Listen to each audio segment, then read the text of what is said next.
ইউরোপীয় ইউনিয়নের বাণিজ্য প্রধান বলেছেন ২৭ সদস্যের এই সংস্থাটি যুক্তরাষ্ট্রের সঙ্গে একটি বাণিজ্য চুক্তি করতে অঙ্গীকারবদ্ধ, তবে তার ভিত্তি হবে সম্মান, হুমকি নয়।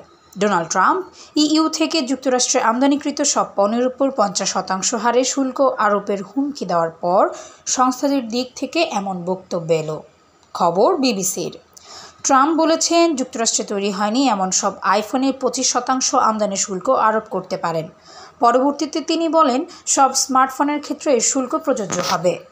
ইইউর বাণিজ্য প্রধান মারোস সেফকোভিচ বলেন, উভয় পক্ষের জন্য কার্যকর একটি চুক্তি করতে ইইউ পুরোপুরি অঙ্গীকারবদ্ধ। তিনি বলেন, ইইউ-ইউএস বাণিজ্য পরিচালিত হবে পারস্পরিক সম্মানের ভিত্তিতে, হুমকি নয়। আমরা আমাদের স্বার্থ রক্ষায় প্রস্তুত আছি।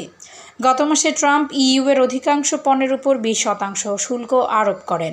ডোনাল্ড ট্রাম্প বলেন, যুক্তরাষ্ট্রে তৈরি হওয়া বা নির্মিত পণ্যের উপর কোনো শুল্ক থাকবে না। তিনি বলেন, আমি কোনো চুক্তির সন্ধান করছি না, আমরা চুক্তিটি তৈরি করেছি।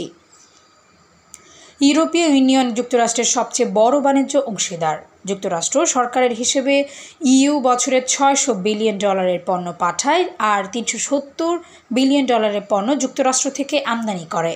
ট্রাম্পের অভিযোগ হলো, ইউরোপ অসম বাণিজ্য সম্পর্ক টিকিয়ে রাখতে চায়, কারণ তারা যুক্তরাষ্ট্র থেকে যে পরিমাণ পণ্য আমদানি করে তার চেয়ে অনেক বেশি পরিমাণ যুক্তরাষ্ট্রের কাছে বিক্রি করে। ট্রাম্প অ্যাপলকেও সতর্ক করে বলেছেন, আইফোন আমেরিকায় তৈরি না হলে আরও ২৫% আমদানি শুল্ক প্রয়োগ করবেন। পরে এটি অন্য স্মার্টফোনের জন্য প্রযোজ্য হবে বলে জানান। ট্রাম্পের হুমকির পর শুক্রবার যুক্তরাষ্ট্র ও ইউরোপীয় ইউনিয়নের শেয়ার বাজারের দরপতনের খবর পাওয়া গেছে।